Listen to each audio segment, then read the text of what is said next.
the turkey flocks as much as they could. They raised more turkeys in the West than really sort of were imaginable in one flock in the East. The sort of prime, I think, sort of lens, the sort of values that the USDA and turkey growers had was to put the flesh on early, cover it with fat, and then quickly mature its feathers so it can be picked without pins. Try to raise a turkey so that it's sellable that fall. Because if you're buying grain, you don't want to buy too much grain. You want to buy grain for one season for that turkey. And also, too, so that it can be picked without pins. When you pull out a turkey feather, it leaves kind of a mark there, especially if that feather had been in the skin for a long time. But if it's a young turkey, it can be picked without a mark. And it's even better if that turkey doesn't have a dark feather. The feather is white. You can pick it, and it doesn't look like there's a pin mark there anymore. It'll look, when it's entirely picked, like a nice sort of clean piece of meat. That's why we have white turkeys, because of that reason. So the turkeys look dramatically different than they did a century ago, and I think that's probably some of the rationale behind some people saying, well, these are clearly not wild turkeys, they're a different color.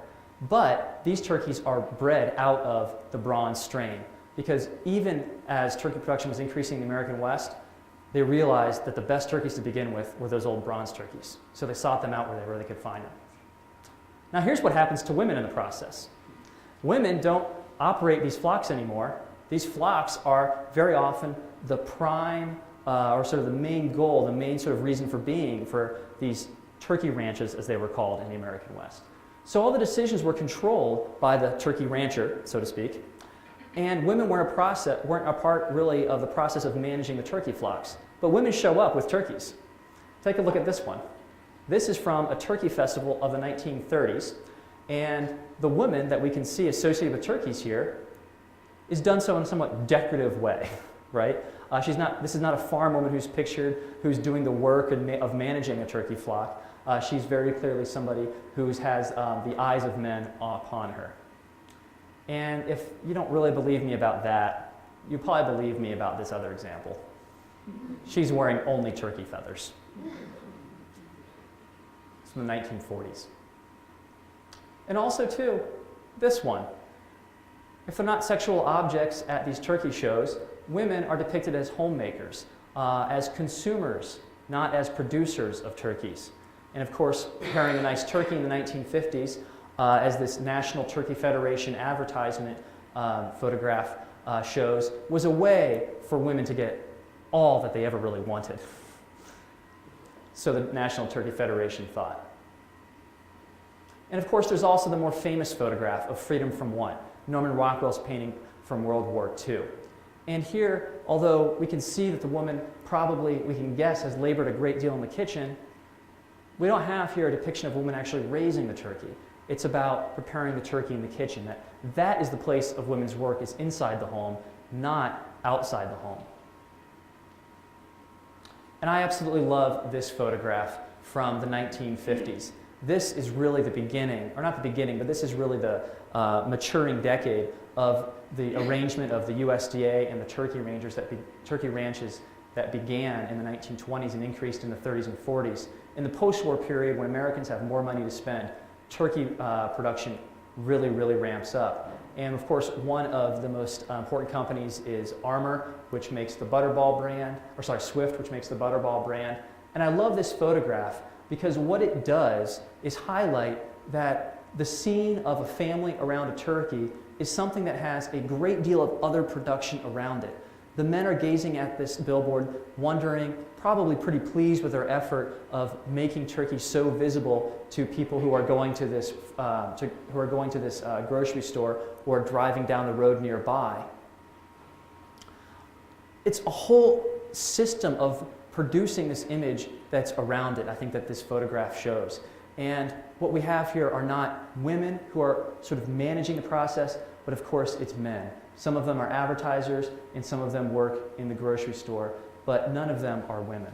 We have here a very sort of different gendered arrangement around the production and selling of turkeys than what we had, say, 100 years before this photograph was taken.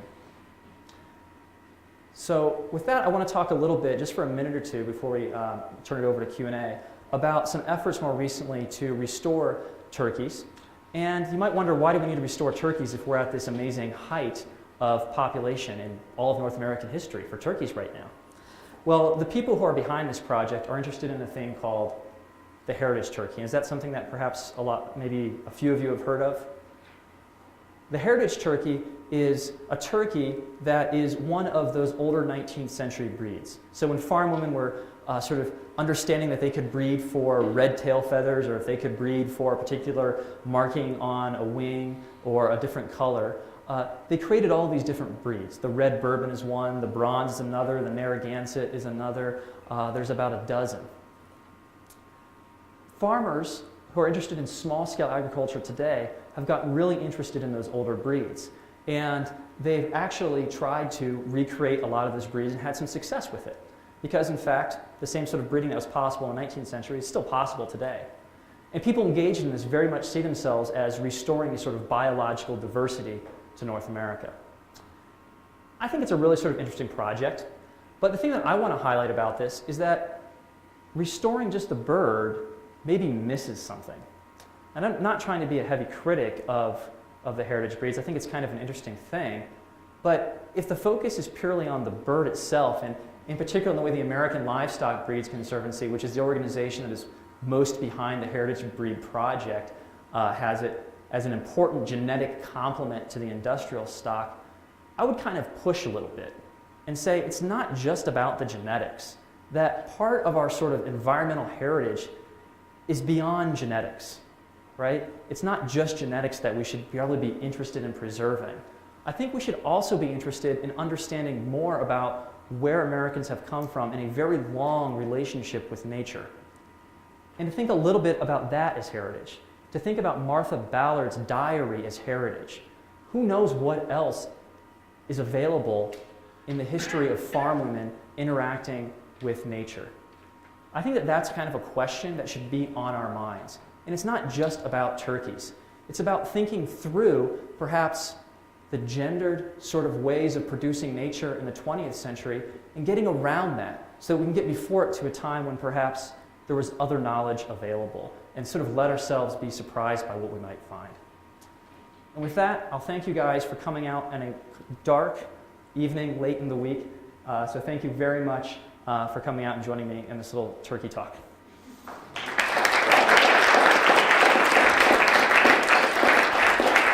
I'm happy to answer any questions. How did they overcome this disease, both domestically and in the wild? Yeah. Restoration. Yeah, so I think what's really interesting about that is the question is how did they overcome blackhead in the restoration of both the wild and the domestic? And what's fascinating is that, at least I've studied up through about the 1960s the most. In the 50s and 60s, farmers are still actually okay with mortality rates of like 20 and 30%. They just say, you know what, we'll just take that as a hit.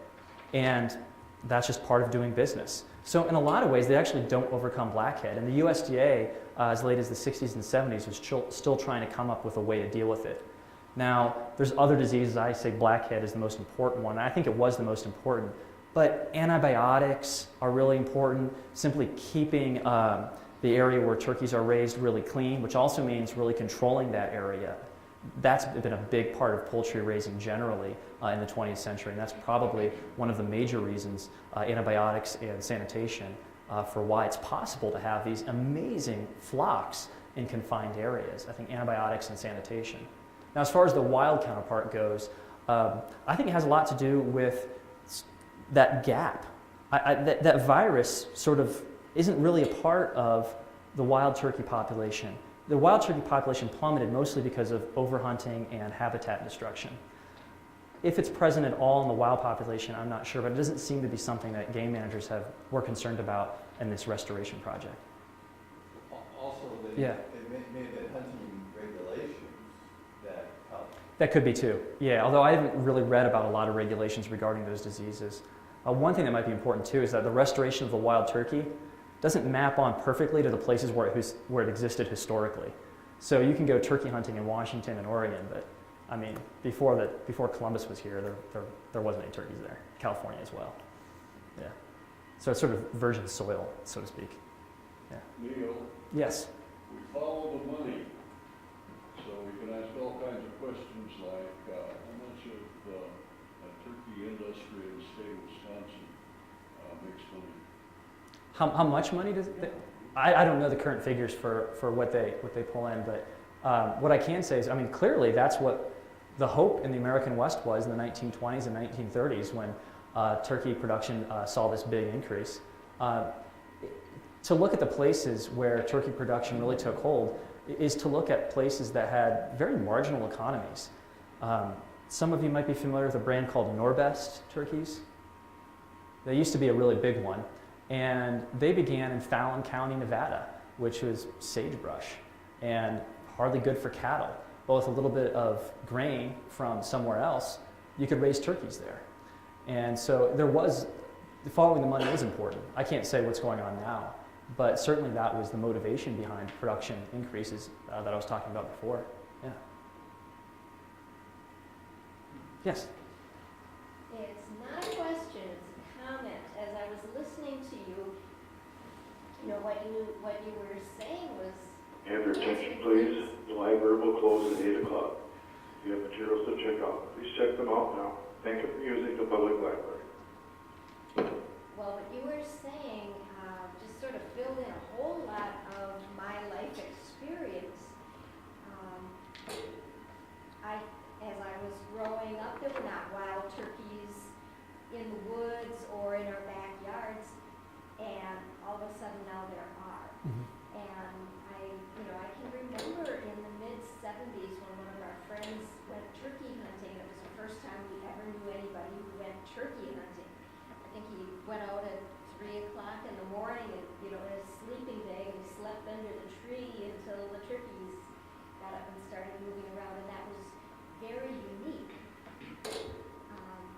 So my life experience is, first they weren't here, and now we've got flocks of turkeys, couple hens that each have a clutch of a dozen chicks that grow up from little softball size to pretty substantial turkey.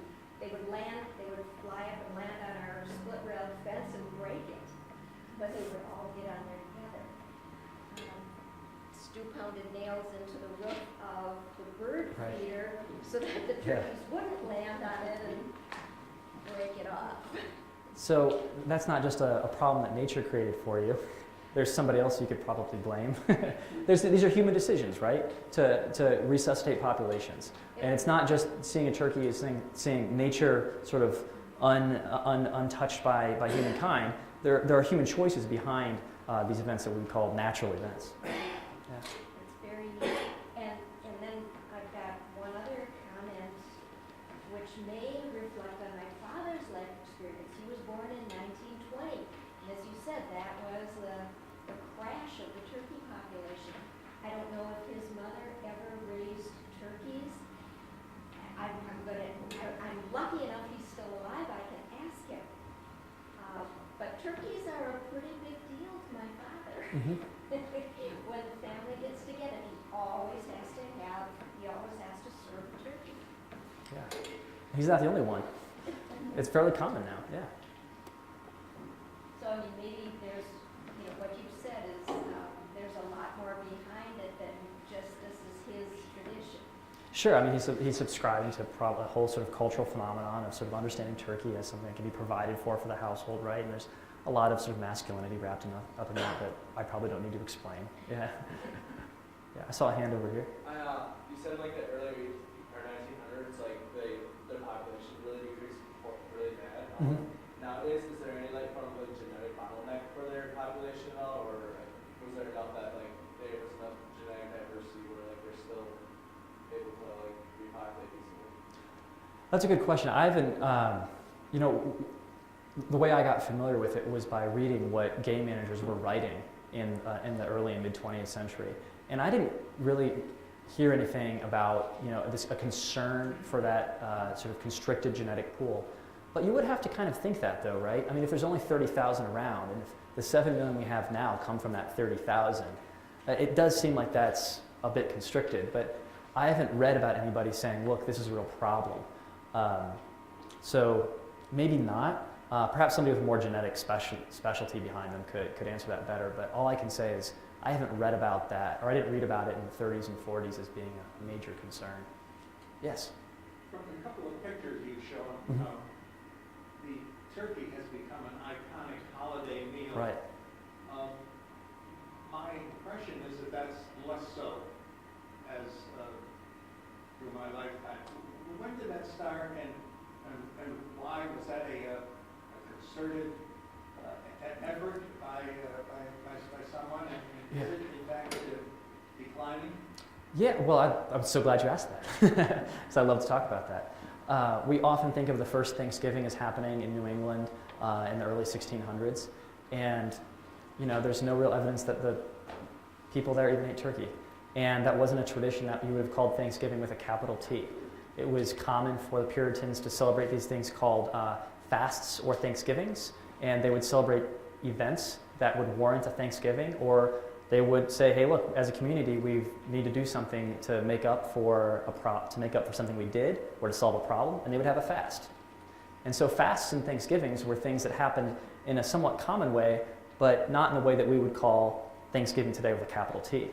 We don't really get that until the early 19th century. And the association with turkey really kind of comes in the 1830s and 1840s, that you've got to have a turkey to have the Thanksgiving meal. Did you say 1830s? 1830s, 1840s. That's a long time ago. Yeah, and it's really interesting because Before I was born. and the reason it happens is that the turkey is something that, as I mentioned before, was available in Europe. And in London, it was really common to have a turkey for Christmas dinner. And as Americans are trying to figure out who the heck they are as a nation in the early 19th century, they want to be able to say, look, we have as much class as anybody does in Europe. But they also are wary of saying, look, we have too much class, that we have an actual class hierarchy. And in some really sort of interesting novels, this problem is taken care of.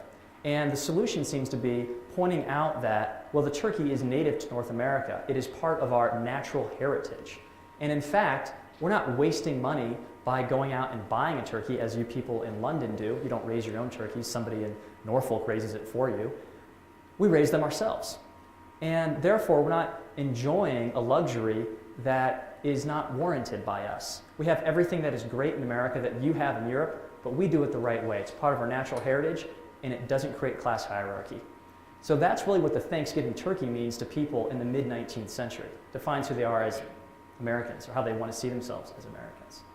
And then you asked me if we're kind of losing that. And I think one of the interesting things is that the commitment to the Thanksgiving turkey, I think, is as strong as ever. Certainly some families do other things for Thanksgiving, but it's always a play on the turkey. Tofurkey, right? That kind of stuff. The pairing of Thanksgiving and turkey is really firm. In fact, so firm that